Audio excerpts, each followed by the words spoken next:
اے اللہ، جو چیز میرے مقدر میں نہیں اس میں مجھے مبتلا نہ کر، اور جو چیز میرے مقدر میں ہے اسے میرے لیے بہتر اور آسان فرما۔ اللہ سے مانگو، پھر مانگو، مانگتے رہو، وہ دے گا، وہی دے گا کیونکہ وہی دے سکتا ہے، اور تقدیر اللہ کے ایک اشارے پر بدل جایا کرتی ہے۔ تم یقین تو رکھو، وہ بہتر لے کر بہترین دے گا۔ یہ کیسے ہو سکتا ہے کہ اللہ کے بندے آنسو بہائیں اور وہ کن نہ کہے؟ اگر کوئی آپ کی فکر کرتا ہے تو اس کی قدر کیا کرو، کیونکہ دنیا میں تماشائی زیادہ اور فکر کرنے والے بہت کم ہوتے ہیں۔ تم ایمان تو رکھو اللہ پر، وہ بہتر لے کر بہترین دے گا۔ بے شک نماز ہی ساتھی ہے دنیا سے قبر تک، قبر سے حشر تک، حشر سے قبر تک۔ دنیا کی محبت سے اللہ نہیں ملتا، لیکن اللہ کی محبت سے دنیا اور آخرت دونوں مل جاتی ہیں۔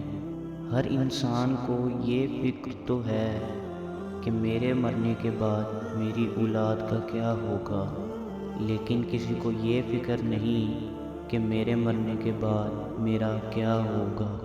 سجدوں سے تیرے کیا ہوا صدیاں گزر گئیں، سجدوں سے تیرے کیا ہوا صدیاں گزر گئیں، دنیا تیری بدل دے وہ سجدہ تلاش کر۔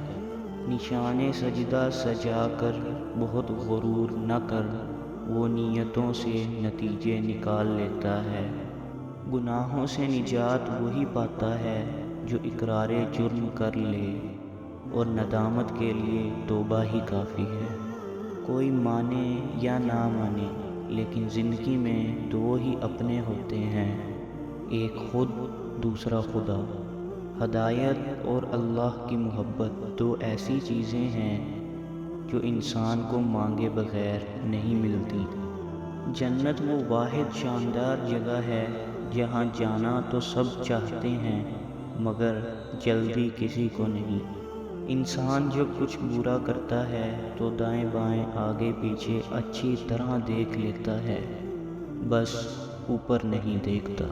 قرآن کہتا ہے میں تمہاری قبر میں تمہارے ساتھ ہوں گا، مجھے پڑھتے رہو، میں تمہارا حق ادا کروں گا۔ جب اللہ کسی کو پسند کرتا ہے تو اس کی پریشانیاں بڑھا دیتا ہے تاکہ اسے اپنے قریب کر سکے۔